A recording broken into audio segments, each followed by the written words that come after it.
The second principle of building ambition is self-reliance. Number 1 is self-direction. Number 2 is self-reliance. Taking responsibility for your own life. Taking responsibility for whatever happens to you. Knowing that you have consciously made the decisions that are now affecting you. Knowing that what is happening now, today, is the direct result of your activity, what you did yesterday. Self-reliance is basically counting on yourself. Now, being self-reliant doesn't mean you can't work with others or trust others. Self-reliance means counting on yourself, trusting yourself, being confident with yourself, being responsible to yourself, trusting your own instincts, trusting the conclusions that you have developed from your study of experiences and philosophies, taking the credit that is due you, learning from the mistakes that you have made, being self-reliant. Gestalt psychologists give an example of being self-reliant. They say that you're responsible for getting caught in the rain. They say that by deciding not to carry an umbrella every day, you have made the decision to endure an occasional drenching. Translation? By not being prepared, you make the choice of getting caught in some of life's unpleasant circumstances. Be they rain, failures, economic losses, relationship losses, professional losses, personal losses. By not being prepared, thinking ahead, it's your choice. Now here's the other side of it. By being prepared, you increase your chances of success. You increase the likelihood. By being prepared, you increase your chances of success, of seizing opportunities when they come your way, of being ready within yourself to take advantage of once-in-a-lifetime situations. Some people tend to blame others for their mistakes, blame others for their failures. Somebody says, it's not my fault the report isn't done, so-and-so didn't do their part. Of course it's your fault. It's your report too. It's your responsibility to see that everyone you delegated work to does their part. Now, you can't control what others around you do, but it's in your own best self-interest, your enlightened self-interest, that you stay on top of things, especially if it's going to affect your future. You think your boss cares that John didn't do his part? You think he sees John as the bad guy? Of course not. All he sees is that the report isn't done, bottom line. Be responsible for the things that affect you. You can make sure you're more responsible by checking in with those people who are working with you, the people who make up your team. You can be more responsible by saying, hey, John, how are you doing with your part? Do you need some help? Can we put somebody else in here to help you finish? Now, if John consistently doesn't handle his part, you've got to replace John. If he isn't doing his share, you've got to find somebody that will. Or what? It will negatively affect you. You can't wake up in the morning that the project is due hoping and wishing that John has done his part. No, you've got to be responsible because it's going to affect your career too. Now, my approach to my better future very early on in my career was to just go through the day with my fingers crossed. And I used to say something like, I sure hope things will change for the better. Then here's what I found out. They're not going to change. Somebody says, well then, how will my life ever change? Answer, when you change. When you change, when you get better, it'll get better. If you change, it'll all change. Don't put it on someone else. Hope that someone else will change it for you. Take responsibility for yourself. Take personal responsibility. You can't change the circumstances or the seasons or the wind, but you can change your reading habits. You can change whether or not you go for the skills, burn the midnight oil, turn yourself around, multiply your value by 2, 3, 5, 10. That you've got charge of. That you have control of. You don't have control of the constellations, but you've got control over whether or not you go to night school, take adult classes, learn some new skills. You have control over that. And if you don't, that's your fault. You've got to take personal responsibility. You've got to be self-reliant. You. Nobody else can change your life, alter your ambitions, pave a golden road for you. But you can. It's up to you. Be responsible for yourself. Learn to reap the harvest without complaint. This is a sign of growing maturity. And here's where it comes from: taking full responsibility. Take full responsibility for everything you do. Be responsible to yourself. It's your crop. Whatever your paycheck is, take full responsibility. You say, well, it's my employer. No, it's not your employer. You can become twice as valuable, 3 times as valuable. Burn the midnight oil, learn some more skills, bring more value to the marketplace. I'm telling you, whatever your harvest is, take it without complaint. Take it without blaming others.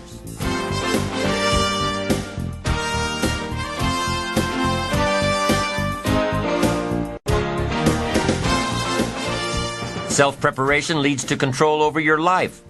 We discussed this in the last session. Whenever you prepare correctly, taking all of the steps you're supposed to take, doing everything in your power to stay on track, whenever your preparations lead to success, achieving your goals, you reinforce the disciplines that got you there. Success leads to reinforcement of the proper disciplines. If what you're doing is working, keep doing it. If what you're doing isn't working, change it. When you are doing all that you can possibly do and are successful at reaching your expectations, keep doing it. Success is a reinforcement. Psychologists call this positive reinforcement. We all know about positive reinforcement. That's how we train our dogs. That's how we teach our kids. That's how the trainers at SeaWorld can get a killer whale to do tricks and follow commands and work side by side with humans by positive reinforcement. When you bring a brand new puppy home and try to teach him not to mess in the house, what do? You reward him for going outside or scratching at the door. When you're trying to get your toddler out of the diaper stage, what do? You reward her with special presents, make her feel special for learning something new. When you're trying to get your older kids to crack the books and study, what do? You reward them when they get good grades. You teach them that the skills they are developing now will have great positive effects on their lives later. But you reward them now. This is positive reinforcement. Learning that there are rewards for doing something good, something worthwhile, something of value. The greater the value, the greater the reward. The better you do, the better your reward. The greater the value, the greater the reward. A bigger paycheck, a better house, financial freedom. It's all a reward system. Now, there are 2 major benefits of positive reinforcement. Number 1, positive reinforcement builds good habits. If what you are doing, the habits you've gotten into, are building your ambition and increasing your success, keep doing them. Your success is reaffirming that these habits are good. Your success tells you that you need to keep doing what you are doing. By reviewing these habits that bring on success, you reinforce them, give them sticking power. Now here's the other side. By reviewing your habits, what you do every day, by reviewing your habits, you may find out that some of them are inhibiting your success. You may find out that what you're doing every day is bad for you, or you may realize that you've gotten out of some very good habits. Somebody says, well, I've just gotten out of the habit of taking my daily walk around the block. Well, I guess you'll just have to get in the habit of being sick down the road. Somebody says, well, I used to read the books all the time. I've just gotten out of the habit. Then change it. Go back into your disciplines. If you've just gotten out of the habit, just get back into the habit. It's called discipline. If it doesn't work, don't do it any longer. You can keep your fingers crossed if you want to and hope that it'll all straighten out. You can wish for the wind not to blow quite as severely, to change in your favor, but we call that naive at best. If the habits that you've gotten into aren't serving you, change them. You can't keep doing this any longer. Don't wish for a better wind. The key is to wish for the wisdom to set a better sail. Utilize whatever wind that blows to take you where you want to go. That is the philosophy I picked up at age 25, and it revolutionized my whole life. And here's what I found. I found it was easy. I became a millionaire when I was 31, and I found it was easy. Now here's my definition of easy. It was something I could do. I figure if it's something you can do, it's easy. But here's a little parenthesis. I worked hard at it. I made sure my disciplines were in line. I made sure my habits were good. I made sure I did all that I could. I found something that I could do, but I worked hard at it. I got up early, stayed up late, and worked hard from age 25 to 31. But what I did was easy, meaning it was something I could do. Well, you say, Mr. Rohn, if it was so easy, how come during those 6 years all those other people around you didn't get rich? Here's why. It's easy not to. How else would you describe it?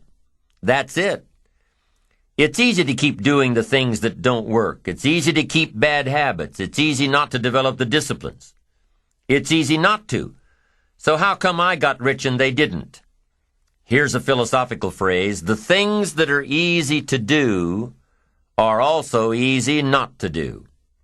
That's the difference between success and failure, between daydreams and ambitions. Here's the key formula for success.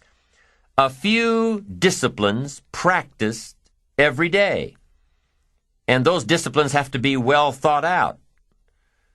What should you spend your time doing? Don't waste your time on things that aren't going to matter. But a few simple disciplines can change your whole economic future. Future with your family, future with your business, future with your enterprise, your sales career, your management career. A few simple disciplines. A few simple habits. Good habits. Repeated every day. Now here's the formula for failure. Errors in judgment, repeated every day. All you've got to do is to have a few errors in your judgment and repeat them every day. I'm telling you, they'll spin out of control in 10 years. You'll end up driving what you don't want to drive, wearing what you don't want to wear, living where you don't want to live, earning what you don't want to earn. A few errors every day, bad habits every day. It's disastrous. Now here's why it's easy to repeat an error in judgment. Because failure doesn't fall at the end of the first day. Bad habits don't show their horrible results at the end of the first day, or the first week, or the first month. It's easy to get faked out. If disaster fell on us at the end of the first week, we'd change our philosophy. But it's so subtle. Errors in judgment, bad habits. They're so subtle, they get you a little off course, a little off course, a little off course. You keep drifting off course, and all of a sudden you're caught. So you've got the choice right now of one of two easies, easy to do or easy not to do. I can give you in one sentence how I got rich by the time I was 31. I did not neglect to do the easy things I could do for 6 years. I did not neglect. That's the key. I found something easy I could do that led to fortune, and I did not neglect to do it. The major reason for not having more of what you want in America, more health, more money, more power, more influence, more everything, the major reason is simple neglect. Neglect. And if you don't take care of neglect, it becomes an infection, and then it becomes a disease. So if you're in the habit of not doing it, doing all it takes to get ahead, Get in the habit of doing it. Doing all it takes. That's the first benefit of positive reinforcement, building good habits. Now, the second benefit of positive reinforcement is that it creates the energy to fuel additional achievement. It gives you the drive to do more, to not only keep on doing what's right, but to do more of what's right.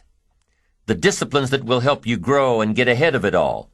The knowledge that what you're doing is paying off creates more energy to keep going. How easy is it to get up in the morning when you know you're not doing all that it takes? It's not very easy at all. You can just lay there awake thinking, oh, what's a few more minutes in bed? It won't matter much anyway. Wrong. It does matter. It will matter. Now, how easy is it to get up in the morning when you're pouring it on, doing the best you can, anxious to get going, make progress toward your dreams? It's a whole different story. When you're resting to renew your reserves, it's much different than resting to avoid your day. When you're psyched up and excited for your life, when you're excited for what you've planned to accomplish for the day, it's amazing. You'll wake up before the alarm clock even tries to startle you awake. Your successes fuel your ambition. Your successes give you extra energy. Your successes pave the way for more successes. It's the snowball effect. With one success, you're excited to meet another, and another, and another. And pretty soon, the disciplines that were so difficult in the beginning, the disciplines that got you going, are now part of your philosophy. How do you know when you're successful? Do you have to be a millionaire? No. All we ask of you is that you earn all you possibly can. If you earn $10,000 a year and that's the best you can do, that's enough. God and everything else will see to it that you're okay. The key is to just do the best you can. If it's $10,000 a year, wonderful. If it's $100,000 a year, wonderful. If it's $1 million a year, wonderful. It doesn't matter $10,000 a year or $1 million a year. It doesn't matter as long as you've done the best you possibly can. Earn the most you possibly can. Be the most you possibly can. And here's why. The essence of life is growth. The essence of life is growth, to do the best you can. And here's what's interesting. Humans are the only life form that will do less than they possibly can. Humans are the only life form that will settle for less. Every other life form except human beings strive to its maximum capacity. How tall will a tree grow? Approximately. As tall as it possibly can. You never heard of a tree growing half as high as it could. No, trees don't grow half. Trees send their roots down as deep as possible, stretch their limbs up as high as possible, produce every leaf possible and every fruit possible. As a matter of fact, you never heard of a human physically growing half. We keep growing until we're done. Now that's a part of life we can't control. It's genetically coded. And that's probably why we keep growing till we're done. Because we can't control that part. It's the rest of our growing that we control. The growing of our minds, the expansion of our minds, that we can control. And that's what tends to get away from us. All life forms inherently strive to their max except human beings. Now, why wouldn't human beings strive to their maximum possibility? Here's why. Because we've been given the dignity of choice. It makes us different than alligators and trees and birds. The dignity of choice makes us different than all other life forms. And here's the choice. To become part of what we could be, enough to get by, or to become all that we can be. My best advice for you is to choose the all. Earn all you can, make all the friends you can, read as many books as you can, develop as many skills as you can, see as much as possible, do as much as possible, make as much fortune as possible. Give as much of it away as possible. The max. There's no life like it. I'm telling you, once I got on track, I've never looked back. Pick up the challenge. Go for it. Take the best of the two easies. Take the route of it's easy to get ahead. It's easy to do all you can. It's easy to succeed. It's easy to have financial freedom. The more you do, the more you get. So the two primary benefits of positive reinforcement are, number one, to build good habits, and number two, to create more energy to fuel your ambitions, your desires, your achievements. How can you isolate what's working for you and what isn't? How can you make sure that you are reinforcing your positive disciplines? Well, if it isn't apparent, easy to see right away, if what you're doing is happening in such small increments that you're not sure if you're on track, then you need to be writing it down. You need to keep a journal anyway. But if you really aren't sure that what you're doing is making measurable progress, you need to keep a written record. You need to write down everything that may be relevant in your day. What you did, who you saw, what you felt, how it may or may not affect you now and in the future. The best way to track your activities of the day is to write them down. The best way to track your activities of the week is to write them down. The best way to analyze your progress through the year is to have written it down. Why? So you can look back on it. Because by keeping a written record of your life, you will be more accountable. By putting into writing the action steps that you have planned, you will easily see what works and what doesn't. Most people just try to get through the day, never writing anything down, never keeping track of their progress along the way, never really knowing if they are doing all they can to reach their goals, to drive their ambition. But gifted people learn to get from the day. They don't let a day end without picking up some valuable experience, some emotional content, some idea that may positively affect their future. To get the most from a day, to learn the most from a day, you need to be able to reflect on the day. And how can you reflect on a day unless you record it in history? How can you possibly reflect on a week unless you can look back and analyze it? How can you learn from past mistakes and bask in the past successes unless you write it all down? There's something magical in writing out a problem. It's almost as though when you start writing it out, you start figuring out ways to make it work. Perhaps the magic is that when you write it down, you can now be objective. You can start to see objectively where you fit into the picture. You can start to see if you are being responsible, if you are being self-reliant. You are pondering it. You are trying to figure it all out.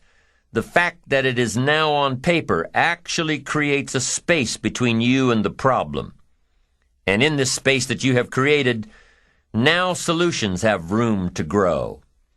You see, writing about events that occur helps you to understand exactly what is happening. When we describe life to ourselves only in our minds, our imaginations tend to feed back false information about how things are, distorted information. Sometimes our creativity can create scenarios that really don't exist at all, if we keep the information just in our mind. But by writing it all down, we now can become more factual, more accurate, more realistic, more logical. And then as we reread what we have written, we create a new picture in our mind. And once we see things as they are rather than how we think they are, we can see our way to make them better. It's all part of being responsible. It's all part of seeing things objectively in order to fully understand the steps that we must take to make things better. The steps we must take to better prepare ourselves for the opportunities that lie ahead.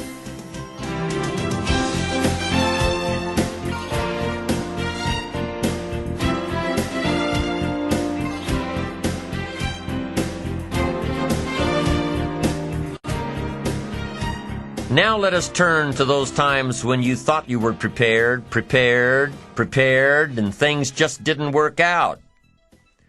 Let's take a few minutes to talk about the importance of knowing yourself enough to be your best cheerleader. You know, when you thought you were doing what you were supposed to do and were misinformed, the times you thought you had it all laid out and it just didn't work, the times when you burned the midnight oil day after day and it didn't seem to help, it didn't seem to change the end result. These are the times that you have to rely on your own self-encouragement. And there are two ways to use self-encouragement. Number one, take responsibility for the missed opportunity or the misrepresentation. Learn from the fact that even though your client wanted it one way and you presented it the right way, it didn't work. Be prepared for the letdowns that happen every so often. Know that this lost opportunity just sets you up better for the next one. Realize that you can make the necessary alterations next time. Make the changes that will make the difference. Study your mistakes and learn from them. Don't dwell on the mistakes. Acknowledge them. Learn from them. Encourage yourself that you're smarter than your bank account leads you to believe. The second way to use self-encouragement, remind yourself that you're bound to get better. Don't get down on yourself. Don't beat yourself up. It's the next opportunity that matters, not the last one, the next one. Now, the last one matters only in that you must learn from your mistakes. But the next one gives you the opportunity to show that you have learned from your mistakes. You can do it better next time. You just have to practice, practice, practice. Keep trying. Keep trying until what? Until you've got it down. If you figured out what went wrong last time, then you know how to make it right next time. If you figured out what it was in your presentation that didn't work, don't say that next time. If you figured out that the reason you didn't close the deal this time was because you didn't have all the facts and figures in place, have all the facts and figures in place next time. Don't beat yourself for messing up. Pat yourself on the back for figuring it out. You need to encourage yourself. You need to pump yourself up. You need to be your own cheerleader. Why? Because you can't wait and hope that someone else will come along and cheer you up, make you feel better, tell you that you'll do better next time. You have to rely on yourself. You have to have faith in yourself and your ability to figure out what works and what doesn't, what's right and what's wrong. You have to have the inner belief that everything you're doing for a positive outcome in the future. You have to encourage yourself with future successes. Number one way to use self-encouragement, take responsibility for missed opportunities and study your mistakes. Number two, don't get down on yourself. Encourage yourself with your future. Encourage yourself with your goals, your dreams, your ambition. Knowing that you've got a plan, knowing that you're taking the right steps, knowing that you're going to do it until. When you miss an opportunity, are unprepared for an opportunity, or suffer a setback while realizing your goals, when you miss out, you need to encourage yourself by immediately getting back into line. There's an old cowboy saying, fall off a horse 7 times, and you're a real cowboy. If you fall off a horse, get right back on. If you fall off track, get right back on. If you fall away from your disciplines, get right back to them. If you fall out of habit, get back into the habit. If you fall off, get back on. If you fall off the horse of habits or disciplines or progress. If you fall off the horse, get back on. It may be hard, it may be a bit frightening, but get back on. Keep your ambition alive and active and well. We must all suffer one of two pains. The pain of discipline or the pain of regret. If you don't spend an ounce of discipline, you'll most likely suffer tons of regret. Discipline weighs ounces, regret weighs tons. It's much easier to be disciplined and have the money than to try to rationalize why you don't. I'm telling you, better a few disciplines than a lack of dignity. Don't wish for less problems, wish for more skills. Don't wish for less challenge. Wish for more wisdom. Don't wish for it to change out there. Develop yourself to the point that you can truly and totally rely on yourself. Develop yourself into self-reliance, the second part of building your ambition. Self-reliance, self-responsibility, counting on yourself, believing in yourself, doing it yourself, disciplining yourself,